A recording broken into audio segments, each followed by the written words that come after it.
Student, তোমরা যারা ক্যালকাটা ইউনিভার্সিটির আন্ডারে 6 সেমিস্টারের ছাত্রছাত্রী আছো এবং তোমাদের ইতিহাস সাবজেক্টটা এমটিসি কোর্স অর্থাৎ পাস কোর্সে আছে, তোমাদের জন্য আজকের ক্লাসটা খুবই গুরুত্বপূর্ণ।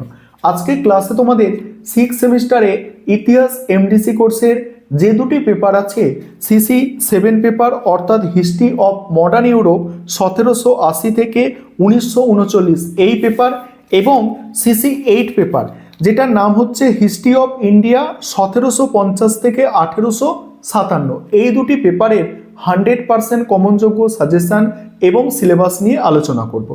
তবে এই দুটি পেপার কাদের কি পড়তে হবে আগে বুঝে নাও। তোমরা যারা প্রথম সেমিস্টারে এই ইতিহাস সাবজেক্টটা সিসি 1 পেপার হিসাবে পড়েছিলে এবং 5th সেমিস্টারে দুটো পেপারে পরীক্ষা দিয়েছো, এখন তোমাদের 6th সেমিস্টারে এসে একটি পেপার অর্থাৎ সিসি 8 পেপারটি পরীক্ষা দিতে হবে, যে পেপারটির নাম হচ্ছে হিস্ট্রি অফ ইন্ডিয়া 1750 থেকে 1857। এবং তোমরা যারা প্রথম সেমিস্টারে সিসি 2 পেপার হিসাবে ইতিহাসটা পরীক্ষা দিয়েছো, প্রথম সেমিস্টারে সিসি 2 পেপার হিসাবে এবং 5th সেমিস্টারে একটি পেপার ইতিহাসে পরীক্ষা দিয়েছো, তোমাদের এই 6th সেমিস্টারে এসে দুটো পেপার পরীক্ষা দিতে হচ্ছে, একটি হচ্ছে সিসি 7 এবং একটি হচ্ছে সিসি 8। আশা করি তোমাদের কাছে সিলেবাসটা ক্লিয়ার। এবং তোমাদের কোয়েশ্চেন প্যাটার্ন কি, তোমাদের যেমন কোয়েশ্চেন প্যাটার্ন ছিল 5 নম্বরের প্রশ্ন 3টে অ্যান্সার করতে হবে, 10 নম্বরের প্রশ্ন 2টো এবং 20 নম্বরের প্রশ্ন 2টো, এক একটা পেপার থেকে অ্যান্সার করতে হবে, অর্থাৎ 75 মার্কসের এক একটি পেপারের পরীক্ষা। এবার তোমরা এই দুটি পেপারের সিলেবাস এবং 100% কমনযোগ্য সাজেশন বুঝে নাও। এবারে তোমরা প্রথমে সিলেবাসটা দেখে নাও দুটো পেপারের, এবং তারপরে তোমাদের আমি 100% কমনযোগ্য সাজেশন নিয়ে আলোচনা করব। তোমাদের প্রথম সেমিস্টারে যাদের সিসি 1 পেপার হিসাবে ছিল, তোমরা শুধু 8 পেপারের সাজেশনটা দেখবে, এবং তোমাদের যাদের সিসি 2 হিসাবে হিস্ট্রি ছিল, তোমাদের 7, 8 দুটোই দেখতে হবে, অর্থাৎ দুটো পেপারই পরীক্ষা দিতে হচ্ছে। আর যাদের সিসি 1 তোমরা 5th সেমিস্টারে দুটো দিয়েছো, এখন একটা পেপারই দিতে হবে, 8 পেপারটা। প্রথমে তোমরা সিলেবাস দেখো, সিসি 7 পেপারের সিলেবাস, যেটা সিসি 2 যাদের প্রথম সেমিস্টারে ছিল তোমাদের, সিসি 1দের নয়।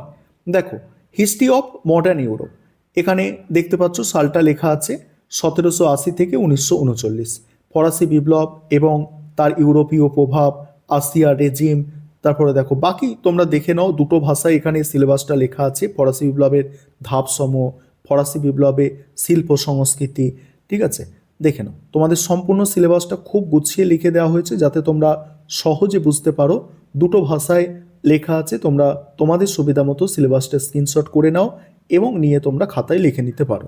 দেখো সম্পূর্ণ সিলেবাস তোমরা দেখতে পাচ্ছ, সিলেবাসটা যথেষ্ট বড় আছে একটু, ঠিক আছে। দেখো সিলেবাস, তবে সাজেশন আমি তোমাদের সংক্ষিপ্ত করে দেব, তোমাদের কোনো সমস্যা হবে না, ঠিক আছে। সিলেবাসটা দেখো, আর তারপরেই হচ্ছে তোমাদের 8 পেপার যেটা আছে, ঠিক আছে। 8 পেপারটা হচ্ছে কমন পেপার এই সেমিস্টারে, অর্থাৎ 6 সেমিস্টারে তোমাদের প্রত্যেককে 8 পেপার পরীক্ষা দিতে হবে, যেটা হিস্ট্রি অফ ইন্ডিয়া 1750 থেকে 1857।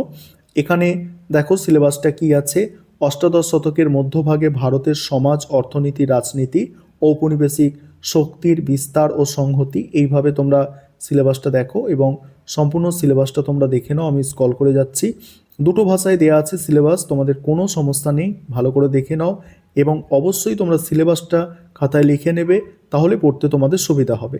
এবার এই দুটি পেপারের 100% কমনযোগ্য সাজেশন দেখো।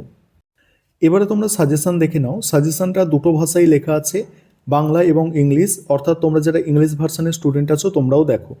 দেখো তোমাদের প্রথমেই সিসি 7 পেপার, সিসি 7 পেপার থেকে 10 এবং 20 নম্বরের যে প্রশ্নগুলো তৈরি করবে, দেখো প্রথমেই গুরুত্বপূর্ণ প্রশ্নগুলো প্রথম দিকে দেওয়া আছে এবং স্টার দিয়ে চিহ্নিত করা আছে।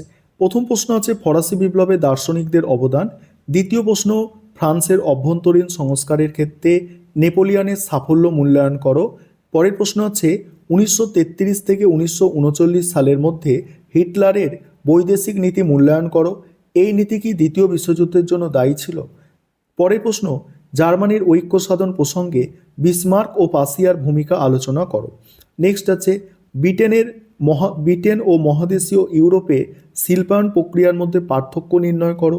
পরের প্রশ্ন দুটি বিশ্বযুদ্ধের অন্তর্বর্তীকালে গৃহীত তোষণ নীতির সমালোচনামূলক মূল্যায়ন। পরের প্রশ্ন আছে ইটালির ঐক্য সাধনে মাৎসেনি, গ্যারিবল্ডি ও ক্যাভুরের ভূমিকা বিশ্লেষণ করো। তারপরে 1929 থেকে 1933 সালের মহামন্দার প্রকৃতি ও তাৎপর্য আলোচনা করো। ফ্রান্সের সংবিধান সভার কার্যাবলী আলোচনা করো। 1917 সালে বলশেভিক বিপ্লবের প্রেক্ষাপট ও গুরুত্ব আলোচনা করো।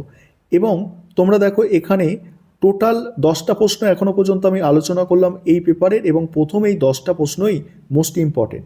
বাকি প্রশ্নগুলো তোমরা দেখে নেবে। এবং তার আগে একটা বিষয় তোমাদের বলি, তোমাদের এই পেপারগুলোর স্টাডি মেটেরিয়াল রেডি আছে। তোমরা যারা স্টাডি মেটেরিয়াল পারচেস করতে চাইছো অবশ্যই তোমরা স্টাডি মেটেরিয়াল পারচেস করতে পারো। দেখো পরের প্রশ্ন কি আছে। পরের প্রশ্ন আছে 1870 থেকে 1914 পর্যন্ত সময়কালকে কেন সাম্রাজ্যবাদের যুগ বলা হয়। তারপরে ভার্সাই সন্ধি কিভাবে দ্বিতীয় বিশ্বযুদ্ধের প্রেক্ষাপট সৃষ্টিতে সহায়ক হয়েছিল। নেক্সট আছে ফ্রান্সের সন্ত্রাসের শাসনের একটি মূল্যায়ন করো। পরের প্রশ্ন হচ্ছে ইটালিতে ফ্যাসিবাদের উত্থান এবং জার্মানিতে ন্যাৎসিবাদের উত্থান বিশ্লেষণ করো। নেক্সট দুই বিশ্বযুদ্ধের মধ্যবর্তী সময়ে সোভিয়েত ইউনিয়নের সমাজতান্ত্রিক পুনর্গঠনের কর্মসূচি আলোচনা করো। এবং বাকি তোমরা দেখতে পাচ্ছ, বাকিগুলো একটু দেখে নাও। 17টা টোটাল প্রশ্ন দেওয়া আছে এবং প্রথম 10টা মোস্ট ইম্পর্টেন্ট। 5 নম্বরের প্রশ্ন দেখো, কোড নেপোলিয়ান বা নেপোলিয়ানের আইন সংহিতা। নেক্সট হচ্ছে প্রথম শিল্প বিপ্লব কেন ইংল্যান্ডে সংগঠিত হয়েছিল। নেক্সট ফরাসি বিপ্লবের ইতিহাসে টেনিস কোর্টের শপথের গুরুত্ব লেখো। তারপরে হচ্ছে নাৎসি সোভিয়েত আক্রমণ চুক্তি সম্পর্কে সংক্ষিপ্ত টিকা। তারপর মিউনিক চুক্তি সম্পর্কে টিকা। জার্মানির ঐক্যে জোলভেরাইনের ভূমিকা কী ছিল। পরে আছে দেখো সাম্রাজ্যবাদ সম্পর্কে হবসন ও লেনিনের তত্ত্ব সংক্ষেপে আলোচনা করো। নেক্সট হচ্ছে মানবাধিকার ও নাগরিক অধিকারের ঘোষণাপত্র এর তাৎপর্য কী ছিল। নেক্সট নয়া অর্থনৈতিক নীতি বা এনইপি কি। তারপরে আছে এমস টেলিগ্রাম সম্পর্কে সংক্ষিপ্ত টিকা লেখো। নেক্সট বলকান সমস্যা কতটা তাৎপর্যপূর্ণ ছিল। এখানেও দেখো 10টা প্রশ্ন মোস্ট ইম্পর্টেন্ট। এবং তারপরে বাকি প্রশ্নগুলো তোমরা দেখে নাও। এপ্রিল থিসিসও করবে ভালো করে। ভিয়েনা সম্মেলনের 3টি মূল নীতি। এই হচ্ছে তোমাদের এই পেপারের সম্পূর্ণ সাজেশান। তারপরেই তোমাদের সিসি 8 পেপার, যেটা কমন পেপার, প্রত্যেককে পরীক্ষা দিতে হবে। এখান থেকে 10 এবং 20 নম্বরের যে প্রশ্নগুলো তৈরি করবে তোমরা দেখো। প্রথম প্রশ্ন, অষ্টাদশ শতক ছিল গতিময়তার যুগ, তুমি কি এই মত সমর্থন করো।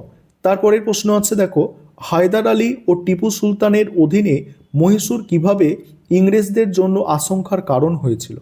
নেক্সট 1835 থেকে 1857 খ্রিস্টাব্দের মধ্যে প্রবর্তিত শিক্ষানীতির প্রধান বৈশিষ্ট্য বা প্রবণতাগুলি আলোচনা করো। নেক্সট 1857 সালে মহাবিদ্যের চরিত্র ও প্রকৃতি আলোচনা করো। তারপরেই আছে সাঁওতাল বিদ্যের কারণ ও তাৎপর্য বিশ্লেষণ করো। নেক্সট সম্পদের অপসারণ বা ড্রেন অফ ওয়েলথ এর তাৎপর্য নির্ণয় করো। প্রাচ্য, তারপরে প্রশ্ন কি আছে দেখো। তারপরের প্রশ্ন আছে প্রাচ্যবাদ ও হিতবাদ কিভাবে ঔপনিবেশিক প্রশাসনকে প্রভাবিত করেছিল। নেক্সট হচ্ছে মারাঠা রাষ্ট্রসংঘের পতনের কারণগুলি আলোচনা করো। তারপরে আছে অবশিল্পায়ন কিভাবে ভারতীয় অর্থনীতিকে প্রভাবিত করেছিল। তারপরে ইংরেজ শাসনে ভারতের আধুনিক শিল্পের বিকাশের চরিত্র নির্ণয় করো। নেক্সট হচ্ছে রায়তওয়ারি বন্দোবস্তের প্রকৃতি ও প্রভাব আলোচনা করো। নেক্সট 1857 সালে মহাবিদ্রোহে কৃষক শ্রেণীর ভূমিকা আলোচনা করো। তারপরে দেখো এখানে প্রথম 12টা প্রশ্ন সব থেকে গুরুত্বপূর্ণ। তারপরে দেখো চিরস্থায়ী বন্দোবস্ত প্রবর্তনের কারণ কি, এই ব্যবস্থা কি সফল হয়েছিল। এবং বাকিগুলো তোমরা দেখো, এবং তোমরা যারা স্টাডি মেটেরিয়াল পারচেস করবে এই সমস্ত প্রশ্নের উত্তর তোমরা সেখানে পেয়ে যাবে। তারপর দেখো 5 নম্বরের প্রশ্ন, তৃতীয় পানিপথের যুদ্ধের গুরুত্ব, বাংলার সাংস্কৃতিক ইতিহাসে ডিরোজিও বা নব্যবঙ্গ দলের অবদান। তারপর 1765 সালে দেওয়ানি হস্তান্তরের তাৎপর্য কী ছিল। 1770 সালের মন্বন্তরের প্রভাব আলোচনা করো। নেক্সট আছে দেখো সম্পদের নির্গমন বা ড্রেন অফ ওয়েলথের ওপর টিকা। ওহাবি আন্দোলনের প্রকৃতি আলোচনা করো। রাজা রামমোহন রায়কে আধুনিক ভারতের জনক বলা হয় কেন। নেক্সট হচ্ছে 1813 খ্রিস্টাব্দে চার্টার অ্যাক্টের গুরুত্ব কী ছিল। তারপরেই আছে মহারানীর ঘোষণাপত্রের তাৎপর্য আলোচনা করো। নেক্সট, লর্ড ডালহৌসির সত্যবিলোপ নীতির প্রয়োগ ও অভিঘাত বিশ্লেষণ করো। নেক্সট হচ্ছে মেকলে মিনিটের তাৎপর্য কী ছিল। নেক্সট হচ্ছে উডের ডেসপ্যাচ সম্পর্কে সংক্ষিপ্ত টিকা লেখো।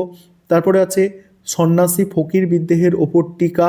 এখানেও দেখো যেগুলো মোস্ট ইম্পর্টেন্ট প্রশ্ন সেগুলো স্টার্ট দেয়া, প্রথম 10টা প্রশ্ন মোস্ট ইম্পর্টেন্ট, তাই প্রথম 10টা প্রশ্ন স্টার্ট দেওয়া আছে, তারপরের প্রশ্নগুলোও দেখতে হবে তবে কম গুরুত্বপূর্ণ। ফরাসি সন্ন্যাসী ফকির বিদ্রোহের ওপর টিকা, 1773 খ্রিস্টাব্দের রেগুলেটিং অ্যাক্টের গুরুত্ব নির্ণয় করো, এবং বাকিগুলো তোমরা দেখে নাও। এই হচ্ছে তোমাদের দুটো পেপারের সম্পূর্ণ সাজেশন।